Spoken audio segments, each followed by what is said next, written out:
How to trademark your logo without a lawyer. My name is Marcella Dominguez. I'm a trademark lawyer that's been helping entrepreneurs for almost 10 years now. I'm so excited you found me. How to trademark your logo that you designed or you had someone else design, but you want to do it on a budget and without a lawyer. You are in the right place. So we're going to cover two very important topics in this video. One is, where exactly do I go to protect a logo either that I have designed or that I have had someone else design? Specifically, which application and which form do I use, because I don't want to be confused and get lost in the process. And number two topic or tip that we're going to cover is, can I protect any type of logo? Does the logo have to be of a specific nature? Can it be any color? Does it have to be something that I designed myself? If someone else has designed it for me, does that mean that I can still protect it and register it? And more importantly, I want you to stay for tip number 3, which is going to be a bonus to this video. And I'm going to be covering the overlap between trademarks and copyrights for your logo. Which one do you need? Are they both the same when it comes to protecting your logo? So first things first is you're going to want to head to uspto.gov. Once you get to the page, I promise you, you might feel like it's a little bit difficult to navigate. It's not going to be a website that you get to and you're very, very excited to find, unless you like to read fine print and you like to read a lot of information. But if you're not of that type, trust me, it's not going to be broken down by like header 1 and then maybe header 2 and then subtitle. It's a little bit difficult to understand. I'm going to put it on the screen right now so you don't even have to waste your time going to the page. But if you want help with filing your logo and you don't want to waste your time doing it yourself, make sure you scroll down into the description. So once you head to uspto.gov, you're going to have to navigate to the forums. When you find yourself on the forums page, then you're going to have to find the application for filling out a trademark. But can you protect both in one single application? No, not necessarily, but if you want to know how to register 2 in 1, and if it's even possible, make sure you check out that video right there. So once you find the form, you're going to be able to see things like, what does the USPTO want from me? What information are they looking for? I mean, I know the answers to the obvious questions like, what is my name? What does the logo look like? But what are the hidden traps? What should I be looking out for? And those are things that I teach you in a very specific course, but you have to scroll down into the description. In this video, you have to understand that I cannot cover every single little thing, well, because there are a couple of reasons. That's what I went to school for, and so I have to monetize my career in some way. And number 2 is that there are a lot of tips and tricks that I personally use, and it would take me longer than just the 6 minutes to 10 minutes that I put out in this content to share my tips with you and advice with you to make sure that it gets done properly. But I'd be more than happy to help you if you just want to work with me directly.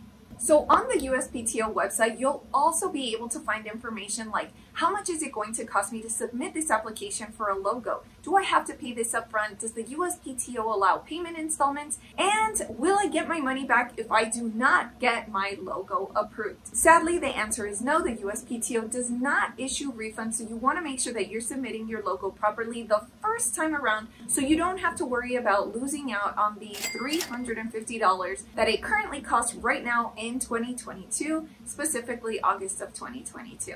Now, it used to be cheaper last year. It was around $250, so you should expect increases as time goes on, but do not expect that the USPTO will ever give you a refund. So sorry. So in tip number 2, like I said, we are going to be talking about whether you can register any type of logo, whether it was designed by you, whether it was designed by someone else, your neighbor, your mom, your sister, your dog, or can you register your children's signature as a logo? What can you register as a logo? So the reality is that as long as it's a design that you're using in connection with products, goods, or services that you are actually going to be selling, then you can probably register it as a logo. But then it begs the question, does it matter if I designed it or someone else designed it? Well, if someone else designed it, then you are then invoking a lot of different other issues, like do you own the copyright to that logo, which we are going to cover in the bonus tip number 3, but you have to stay till the end.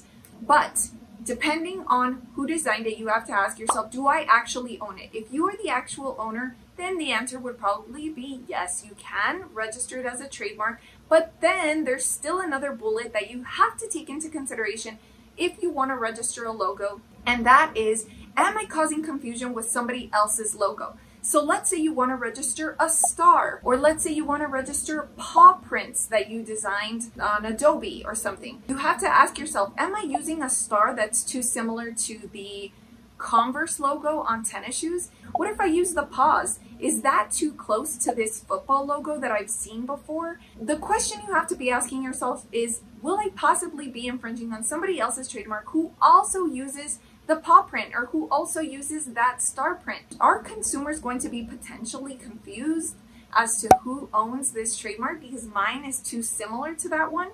You have to ask yourself all of these questions because what you're really trying to get at is the USPTO, or is another trademark owner going to try to block my application because my logo is just too similar or reminiscent of somebody else's? Because if it is, and the answer is yes, then you might lose out on some money. And like I already said before, what did I say about USPTO issuing refunds? Are they going to issue a refund? So you are going to be out that money. So before you submit a logo, you have to get to the bottom line, which is, am I potentially infringing on somebody else's logo? And is somebody else going to try to stop me? Are they going to oppose my application because they don't like what I'm doing with my mark?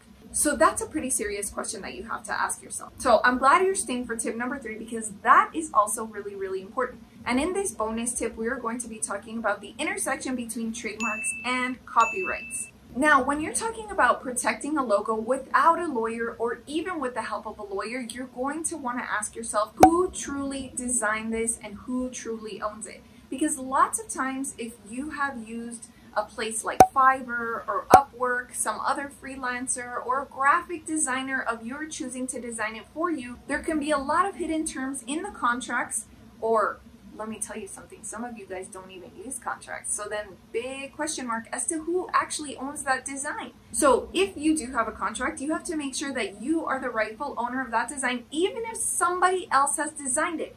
Because if you are not the owner, then you're not going to be able to protect that logo. But what about copyrights? Does it work in the same way for a copyright? Well, if you want to protect that logo as a copyright, it should be a really unique design. And again, do you own the copyright? Because if you do not own the copyright, then no, you should not be registering it. You're going to get suckered into a lot of trouble if you think you're the owner, but you're not actually the owner. Because what can happen is that the person who actually designed it owns the copyright, and then they come back and sue you because you are using it and you're not allowed to because you are not the copyright owner. They are the copyright owner as the designer. So you want to make sure that your contract language says that you are the owner. If you're the person that's going to be using it for your brand.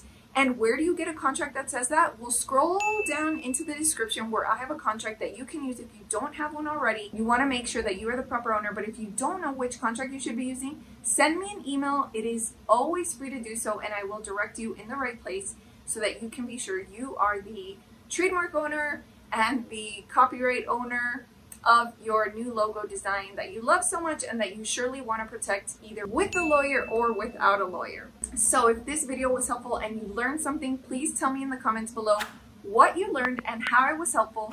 Please subscribe because I want to make sure I show up in your feed teaching you, and I want to make sure you're learning more than you knew before you started watching.